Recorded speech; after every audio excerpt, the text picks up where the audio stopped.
পুরনো ইতিহাসটাকে এক ঝলক দেখে নিয়ে আবার আমরা ফিরে এলাম 1497 খ্রিস্টাব্দে।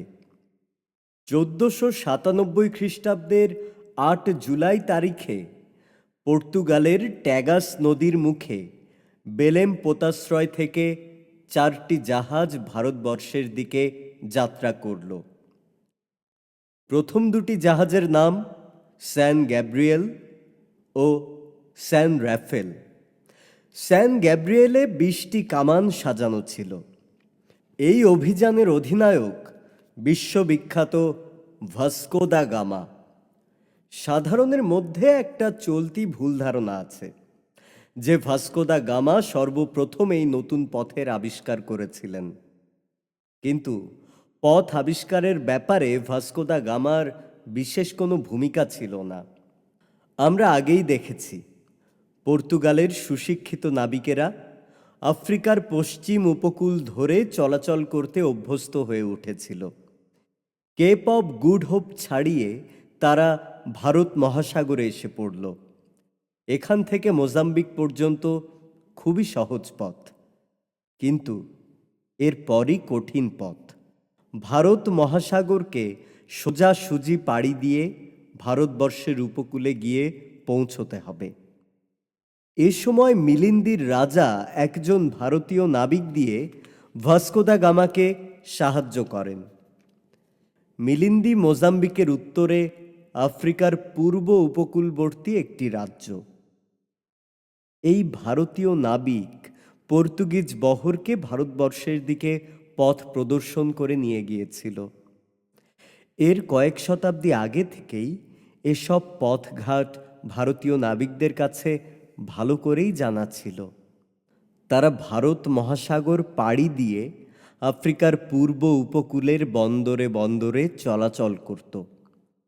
এমন কথাও শোনা গেছে যে তারা নাকি কেপ অব গুড হোপ ছাড়িয়ে পশ্চিম উপকূল পর্যন্ত গিয়েছিল, কিন্তু সে কথা প্রমাণ করবার মতো উপযুক্ত তথ্য আমাদের হাতে নেই।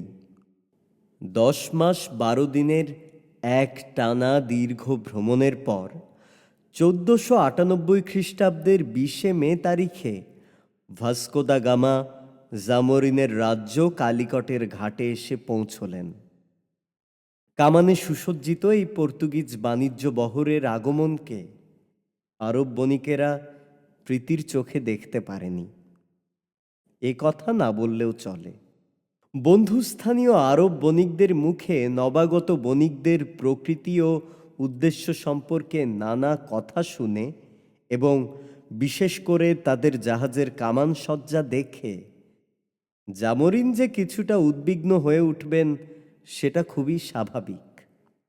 কিন্তু ভাস্কো দা গামা যখন কালিকটের বন্দরে বাণিজ্য করবার জন্য তার অনুমতি প্রার্থনা করলেন, জামোরিন তা মঞ্জুর করতে দ্বিধা করেননি। ভাস্কো দা গামা কিন্তু তাতেও সন্তুষ্ট হননি। তিনি এক অসঙ্গত আবদার করে বসলেন যে তাঁকে বন্দরের প্রচলিত শুল্কের দায় থেকে অব্যাহতি দিতে হবে।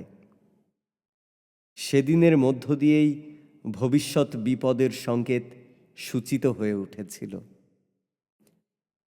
কালিকটে এসে ভাস্কো দা গামা নতুন অভিজ্ঞতা লাভ করলেন। কালিকট বন্দর সম্পর্কে যে সমস্ত খবর তারা সংগ্রহ করেছিলেন তার মধ্যে প্রধান খবরটাই ছিল না। কালিকটে এসে আরব বণিকদের সঙ্গে দেখা হতেই তিনি চমকে উঠলেন। আরও দেখলেন এরা যে এখানে এসে শুধু পাকাপোক্তভাবে জায়গা করে নিয়েছে তা নয়, রাজসভার উপরে তাদের যথেষ্ট প্রভাবও রয়েছে। এই আরবীয় মুসলমানরা তাদের নিকটতম শত্রু। দীর্ঘদিন ধরে তাদের সঙ্গে বিরোধ চলে আসছে। সুদূর ভারতবর্ষে এসেও কি আবার বাণিজ্য নিয়ে তাদের সঙ্গে ঠোকাঠুকি করে চলতে হবে? আরও একটা ভুল ধারণা ছিল তাদের। রোমের পোপের মতো তারাও মনে করতেন ভারতবর্ষের মানুষ খ্রিস্ট ধর্ম গ্রহণ করেছে। সেই জন্য কালিকটের একটা হিন্দু মন্দিরকে গির্জা মনে করে তিনি উল্লসিত হয়ে উঠলেন। কিন্তু এই ভুলটা ভাঙতে বেশি দেরি হয়নি। এই প্রাথমিক সফরের মধ্য দিয়ে কালিকটের অবস্থাটা ভাস্কো দা গামা ভালো করেই সমঝে নিলেন। এরপর দেশে ফিরে গিয়ে রাজা ডোম ম্যানুয়েলের কাছে সমস্ত অভিজ্ঞতা বর্ণনা করলেন। পর্তুগাল রাজ এবার প্রকৃত অবস্থা সম্পর্কে ওয়াকিবহাল হলেন। বুঝলেন, ভারতবর্ষের মশলার বাণিজ্যকে করায়ত্ত করতে হলে তাঁদের মারাত্মক শত্রু ওই সমস্ত আরববাসীদের সঙ্গে দীর্ঘকাল লড়াই চালিয়ে যেতে হবে। সেই সংকল্প নিয়েই কালিকটের উদ্দেশ্যে দ্বিতীয় অভিযান পাঠানো হলো। এই শহরে ৩৩টি জাহাজ ছিল। জাহাজগুলোর মধ্যে পণ্যদ্রব্যের পরিবর্তে ১৫০০ যোদ্ধা আর প্রচুর যুদ্ধ সামগ্রী ছিল। অভিযানের নেতা ছিলেন পেড্রো আলভারেস ক্যাব্রাল। তাদের উপর আদেশ ছিল, তোমরা কালিকটে গিয়ে জামরিনের কাছে একটি বাণিজ্য ঘাঁটি স্থাপনের জন্য এবং ৫ জন পাদ্রীর ধর্মপ্রচারের জন্য অনুমতি দাবি করবে। জামরিন যদি তাতে সম্মত না হয় তবে যুদ্ধের হুমকি দিয়ে তাকে পথে আনবে। ক্যাব্রাল ৬টি জাহাজ নিয়ে কালিকটের ঘাটে এসে পৌঁছলেন। বাকি জাহাজগুলো পেছনে দৃষ্টির বাইরে থেকে গেল। জামরিন ক্যাব্রালকে সাদরে অভ্যর্থনা জানালেন এবং তাকে বাণিজ্য করবার জন্য স্থান নির্দিষ্ট করে দিলেন। কিন্তু শান্তিপূর্ণ ও নিয়মসম্মতভাবে বাণিজ্য করবার উদ্দেশ্যে তারা এখানে আসেনি। তাদের উদ্ধত ব্যবহার স্থানীয় লোকেদের কাছে অসহ্য হয়ে উঠল। ক্যাব্রালের একজন সহকারী ছিল, তার নাম কোরিয়া। এই কোরিয়া একদিন এক হাঙ্গামা বাঁধিয়ে তুলল। মানুষ এদের ব্যবহারে এমনিতেই ক্ষিপ্ত হয়েছিল। দেখতে দেখতে এই হাঙ্গামা গুরুতর আকার ধারণ করল। এর ফলে কোরিয়া এবং তাদের দলের আরও ৫০ জন লোক নিহত হয়।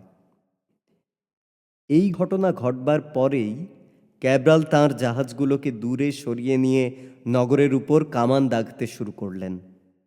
এই বর্বর আক্রমণকে প্রতিরোধ করবার জন্য জামরিন ১৫০০ যোদ্ধাসহ ৮০টা জাহাজ পাঠালেন।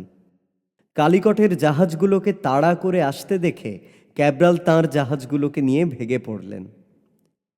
এখান থেকেই মশলার যুদ্ধের শুরু। কিন্তু কালিকট থেকে সরে পড়লেও পর্তুগিজরা ভারত মহাসাগর ছেড়ে চলে যায়নি। এবার তারা নতুন মূর্তি ধরে আসরে নামল। রাজা ডোম ম্যানুয়েল আপনাকে ইথিওপিয়া, আরব, পারস্য ও ভারতের নৌ চলাচল, রাজ্য জয়ের ও বাণিজ্যের প্রভু বলে ঘোষণা করলেন। এ শুধু কথার কথাই নয়, এই প্রভুত্বকে প্রতিষ্ঠা করবার জন্য পর্তুগাল রাজ্যে সাজ সাজ রব পড়ে গেল। পৃথিবীর সকল দেশেই বণিকরা প্রাচীনকাল থেকে বাণিজ্য করে আসছে, কিন্তু ইতিপূর্বে এমন ঘটনা আর কখনো ঘটেছে বলে শোনা যায়নি। পর্তুগিজরা এরকম ঘটনার জন্য আগে থেকে প্রস্তুত হয়েছিল। ডোম ম্যানুয়েল তো আগেই নির্দেশ দিয়ে রেখেছিলেন, কামানের গর্জনে আমাদের দাবি আদায় করে নেবে। আর ধর্মনেতা রোমের পোপ এ জাতীয় ব্যাপারে পর্তুগিজদের ওপর তাঁর পবিত্র আশীর্বাদ ঢালাওভাবে বর্ষণ করে গেছেন। নতুন যুগে নতুন বণিক জাতি বাণিজ্যের এক নতুন পথ উন্মুক্ত করে দিল। এ বিষয়ে পর্তুগিজরাই প্রথম পথস্রষ্টা। ডাচ, ফরাসি ও ইংরেজ বণিকরা তাদের অনুসরণ করে পঙ্গপালের মতো এই ভারতবর্ষ ছেয়ে ফেলেছিল। এবারকার অভিযানের অধিনায়ক ভাস্কো দা গামা। এই বহরে ১৫টা জাহাজ ছিল, তার মধ্যে ৬টা বড়। শুধু আয়তনেই বড় নয়, শক্তিতেও বড়, অর্থাৎ আগেকার জাহাজগুলোর চেয়ে তাদের গোলাগুলি কামানের পরিমাণ অনেক বেশি। এই অভিযানে সামরিক শিক্ষায় সুশিক্ষিত ৮০০ সৈন্য ছিল।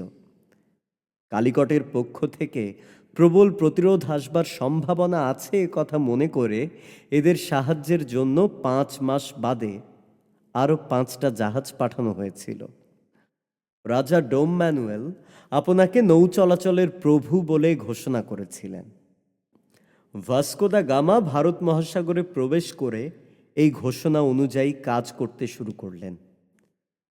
আস্তে আস্তে যে কোনো জাহাজের সঙ্গে দেখা হলো, কোনো রকম হুঁশিয়ারি না দিয়েই তিনি তাদের আটক করে তাদের মালপত্র লুটপাট ও ধ্বংস করতে লাগলেন।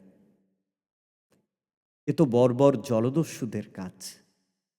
কিন্তু মহামান্য পোপের বিধান অনুযায়ী পর্তুগাল রাজ জলরাজ্যের অধিপতি, কাজেই তিনি যাই করুন না কেন তাকে জলদস্যু কখনোই বলা চলে না।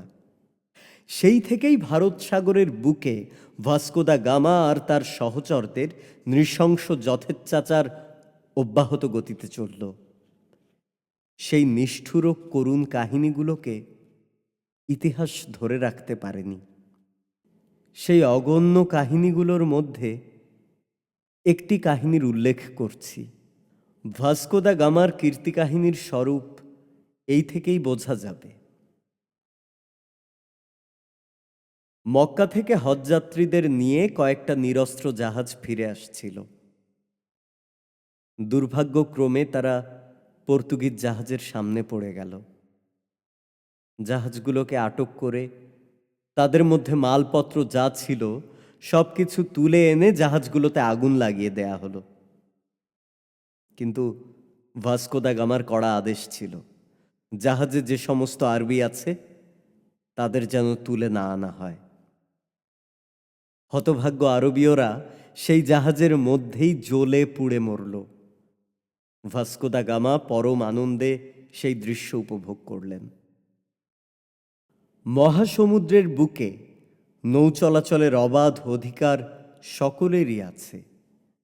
এই অবস্থায় ভাস্কো দা গামা এই সমস্ত জাহাজগুলোকে আটক, বাজেয়াপ্ত, ধ্বংস করে কি ন্যায়সঙ্গত কাজ করেছিলেন?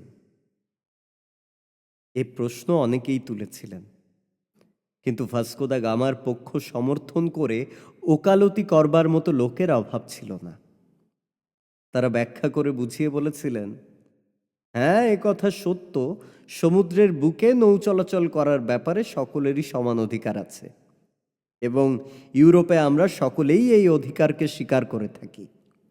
কিন্তু এই অধিকারের সীমা ইউরোপের মধ্যেই, তার বাইরে নয়। কাজেই সমুদ্রের প্রভু পর্তুগিজদের নিকট থেকে অনুমতি না নিয়ে যারা নৌ চলাচল করতে যায় তাদের মালপত্র বাজেয়াপ্ত করে নেবার যুক্তিসঙ্গত অধিকার পর্তুগিজদের আছে। শুধু পর্তুগিজই নয়, ইউরোপের ঔপনিবেশিক শক্তিগুলো সবাই তাদের প্রয়োজনের সময় অকুণ্ঠ চিত্তে এই যুক্তি প্রয়োগ করে এসেছে। ইতিহাসের দলিলপত্রে তার ভুরি ভুরি দৃষ্টান্ত ছড়িয়ে আছে। শোষণের প্রয়োজনের তাগিদে শুধু বিবেক নয়, তারা সাধারণ চক্ষু লজ্জাটুকু পর্যন্ত বিসর্জন দিয়েছে। এই যুক্তিকে তারা শেষ পর্যন্ত আঁকড়ে ধরে রেখেছিল। তারা সবাই খোলাখুলিভাবেই কথা বলে দিয়েছে, আন্তর্জাতিক আইন সে তো ইউরোপের জাতিগুলোর নিজেদের ভেতরকার ব্যাপার। লন্ডন বা প্যারিসে যা বর্বরতা বলে আখ্যা পায়, পিকিংয়ের বুকে তাকেই সভ্যজনচিত আচার বলে ব্যাখ্যা করা যেতে পারে। ইংল্যান্ডে আফিম সেবন আইন দ্বারা নিষিদ্ধ, কিন্তু চীনের আইন লঙ্ঘন করে তাদের দেশে আফিমের ব্যবসা চালু করবার জন্য চাপ দিতে ইংরেজদের বিবেকে এতটুকু বাধেনি। 1870 খ্রিস্টাব্দে হংকং চেম্বার অব কমার্সের প্রেসিডেন্ট স্বচ্ছন্দ চিত্তে ঘোষণা করলেন, আন্তর্জাতিক আইনের দ্বারা আবদ্ধ বলে সভ্য জাতি কতগুলো অধিকার ও সুযোগ সুবিধা ভোগ করতে পারে, কিন্তু তাই বলে চীন সম্বন্ধে সে কথা প্রযোজ্য হতে পারে না। ভাস্কো দা গামা কালিকটে পৌঁছবার আগেই তার দস্যুবৃত্তির কাহিনী সেখানে পৌঁছে গিয়েছিল। এই সমস্ত খবর শুনে সমস্ত নগরে আলোড়ন পড়ে গিয়েছিল। বিশেষ করে হজ প্রত্যাগত যাত্রীদের পুড়িয়ে মারবার সংবাদটা কি মুসলমান কি হিন্দু সবার মনেই পর্তুগিজদের বিরুদ্ধে দারুণ ঘৃণা ও বিক্ষোভের সৃষ্টি করেছিল। এরা কি মানুষ না পশু? অবাক হয়ে সে কথাই ভাবছিল তারা।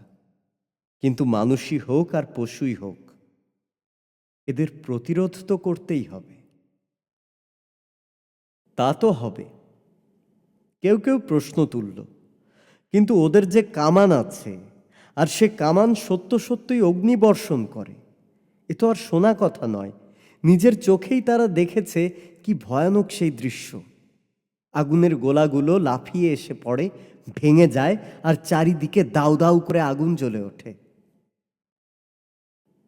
কিন্তু কি হলো শেষ পর্যন্ত? ক্যাব্রাল পারলেন তাদের সঙ্গে? কি করলো ওদের কামান? শেষকালে ক্যাব্রাল তো কোনো মতে পালিয়ে প্রাণ বাঁচালেন।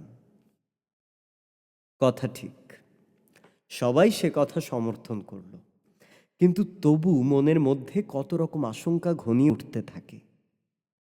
তারা আফসোস করে বলল, আহা, আমাদের যদি কামান থাকতো। আরব বণিকেরা শুধু বাইরে থেকে এখানে বাণিজ্য করতে আসে না।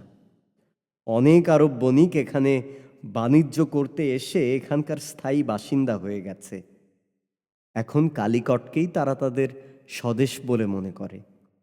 কালিকটের হিন্দু বণিক, আরব বণিক সবাই এই দুর্দিনে এক মন হয়ে দাঁড়ালো। তারা বুঝতে পেরেছিল, ওই পর্তুগিজ দস্যুরা যদি জয়লাভ করতে পারে, তবে সর্বপ্রথমেই তারা এখানকার বণিকদের উৎসন্ন করে তাদের জায়গা দখল করে বসবে। এদেশের কাউকে আর বাণিজ্য করে খেতে হবে না।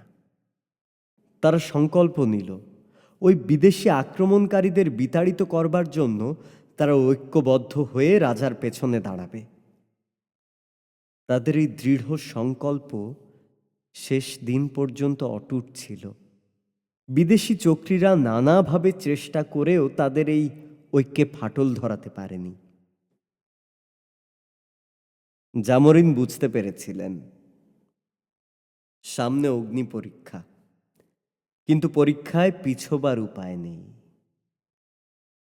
পর্তুগিজ বণিকদের প্রকৃতি ও উদ্দেশ্য বুঝতে তার বাকি ছিল না। আর এই কথাও স্পষ্ট হয়ে গেছে যে এই যুদ্ধ একদল বণিকের বিরুদ্ধে নয়, স্বয়ং পর্তুগাল রাজের নির্দেশেই এই যুদ্ধ পরিচালিত হচ্ছে। এ সম্বন্ধে আরব বণিকরা তাঁকে প্রথমেই সতর্ক করে দিয়েছিল। তবু তিনি পর্তুগিজ বণিকদের সঙ্গে যথাসম্ভব ভালো ব্যবহার করেই আসছিলেন, যাতে সকলের সঙ্গে শান্তি বজায় রেখে চলা যায়। সেইভাবে কাজ করাই তাঁর চিরদিনের নীতি। দীর্ঘদিন ধরে শান্তি অব্যাহত আছে বলেই এখানকার বাণিজ্যের এত উন্নতি হয়েছে। আর বাণিজ্যের উন্নতির ফলে এই রাজ্যের এমন সমৃদ্ধি। এই জন্যই তিনি প্রথমে পর্তুগিজদের বিরুদ্ধে আরব বণিকদের হুঁশিয়ারিটা তত গায়ে মাখেননি। কিন্তু এত ভালো ব্যবহারের প্রতিদানে ওদের কাছ থেকে ভালো ব্যবহার পাননি কখনো। ওদের ব্যবহার উদ্ধত, চালচলন অসংযত, আর ওদের কার্যকলাপ পদে পদেই ধৈর্যচ্যুতির কারণ ঘটিয়েছে। তারপর ক্যাব্রেল যখন নগর ধ্বংস করবার জন্য কামান দাগলেন, তখন তিনি বুঝলেন বৃথা চেষ্টা। শুধুমাত্র এক পক্ষের চেষ্টায় শান্তিকে বাঁচিয়ে রাখা যায় না। ও পক্ষ যে শান্তি ভঙ্গ করবার উদ্দেশ্য নিয়েই মারমুখো হয়ে এসেছে। তখন থেকেই তিনি আত্মরক্ষার জন্য বিশেষভাবে উদ্যোগী হয়ে উঠলেন। প্রতিবেশী রাজ্যগুলোর তুলনায় কালিকটের জাহাজ সংখ্যা অনেক বেশি। তাহলেও তিনি আরও নতুন নতুন জাহাজ নির্মাণ করাতে লাগলেন। ভাস্কো দা গামার সংবাদ এসে পৌঁছবার পর জামোরিন নগরের বণিকদের ডাকিয়ে এনে বললেন, আপনাদের জন্যই কালিকটের এত সমৃদ্ধি, দেশ বিদেশে এত প্রতিষ্ঠা। এই দুঃসময়ে আমি আপনাদের উপর ভরসা করে বসে আছি, এই সংকট থেকে যাতে দেশকে মুক্ত করতে পারি। আপনারা সে বিষয়ে সাহায্য করুন। নিশ্চয় নিশ্চয়, বণিকেরা বলে উঠলেন, এ তো আমাদের কর্তব্য, আমাদের যথাসাধ্য আমরা অবশ্যই করব। জামোরিন প্রত্যাশা ভরা দৃষ্টি নিয়ে বৃদ্ধ আরব বণিক খোজা আম্বরের মুখের দিকে তাকালেন। খোজা আম্বর কালিকটের সবচেয়ে বড় বণিক। শুধু বণিক হিসেবেই তিনি বড় নন, অভিজ্ঞতা ও দূরদর্শিতার জন্য তিনি নগরের সম্মানিত বণিকদের মধ্যে অন্যতম। জামরিনের চোখে যেই প্রশ্ন ছিল, যেন তার উত্তর দিয়েই খোজা আম্বর বিনয় সহকারে বললেন, আমার কি বা আছে, আর কি বা আমি দিতে পারি? তবে এইটুকু আমি বলতে পারি, আমার যে সমস্ত জাহাজ আছে আমি তার সবগুলোকেই আপনার হাতে ছেড়ে দিচ্ছি। আপনি প্রয়োজন বুঝে এগুলোর সদ্ব্যবহার করুন। বণিকেরা ধন্য ধন্য বলে বৃদ্ধ খোজা আম্বরকে অভিনন্দন জানালেন। তারপর তারা সবাই রাজাকে আশ্বাস দিয়ে বললেন, আর বেশি কথা বলবার দরকার কি? আপনি আমাদের যার কাছে যখন যা চাইবেন আমরা অকুণ্ঠ চিত্তে তাই দেব। জামরিন প্রীত হয়ে বললেন, আপনারা আমাকে নিশ্চিন্ত করলেন, কিন্তু চিন্তা করবার মতো অনেক কিছুই ছিল। একজন আরব বণিক বললেন, এ তো হলো, কিন্তু আমাদের যে একটা কামানও নেই। আমাদের সৈন্যরা কামানের বিরুদ্ধে কি দিয়ে লড়াই করবে? অত্যন্ত সঙ্গত প্রশ্ন, কিন্তু এর উত্তরে বলার মতো কিছুই তার ছিল না। তিনি বললেন, হ্যাঁ, ঠিকই বলেছেন আপনি, এ কথাটা ভেবে দেখতে হবে আমাদের। কিন্তু এ কথা ভেবে দেখবার মতো সময় তখন কোথায়? সেই দিনই চরের মুখে সংবাদ পাওয়া গেল, ভাস্কো দা গামার বহর কোচিনের কাছাকাছি এসে পৌঁছে গেছে। সঙ্গে সঙ্গেই পরামর্শ সভা বসল। নৌসেনাপতি কাশিম বললেন, আমরা ওদের আমাদের বন্দরের কাছে আসতে দেব না, এগিয়ে গিয়ে আক্রমণ করব। তাই স্থির হল। কোচিনের কাছে কালিকটের যুদ্ধবহর পর্তুগালের যুদ্ধবহরের সঙ্গে মোকাবিলা করল। কিন্তু এর নাম যুদ্ধ? একদিকে পর্তুগিজদের জাহাজ থেকে কামানগুলো অগ্নি উদ্গীরণ করে চলেছে, অপরদিকে কালিকটের জাহাজে অস্ত্রের ঝনঝনা। ঢাল তলোয়ার দিয়ে কি আর কামানের বিরুদ্ধে যুদ্ধ করা চলে? চলুক আর নাই চলুক, যুদ্ধ কিন্তু চলল। খোজা আম্বরের ভারী ভারী জাহাজগুলো কামানের গোলার ঘায়ে জখম ও অচল হয়ে পড়তে লাগল। কিন্তু কালিকটের নৌসেনাপতি কাশিম সেদিন যে রণচাতুর্য প্রদর্শন করলেন, তার তুলনা খুঁজে পাওয়া কঠিন। তিনি তার ছোট ছোট জাহাজগুলোকে এমন কৌশলের সঙ্গে পরিচালিত করেছিলেন যে ওরা কিছুতেই তাদের উপর কামান দাগতে পারল না। এই ক্ষিপ্রগতি হালকা জাহাজগুলো পর্তুগিজদের জাহাজগুলোকে বোলতার মতো ঝাঁকে ঝাঁকে ঘিরে ফেলল। এমন অদ্ভুত অভিজ্ঞতা ভাস্কো দা গামার জীবনে আর কখনো বোধহয় হয়নি। তিনি এদের হাত থেকে কোনো মতে অব্যাহতি পেয়ে যুদ্ধে ইস্তফা দিয়ে ঘরের ছেলে ঘরে ফিরে গেলেন। এ যুদ্ধের যে এমন পরিণতি ঘটতে পারে, এ কথা ভাবা খুবই কঠিন। এরপরে ভাস্কো দা গামার নাম আমরা আর শুনতে পাইনি।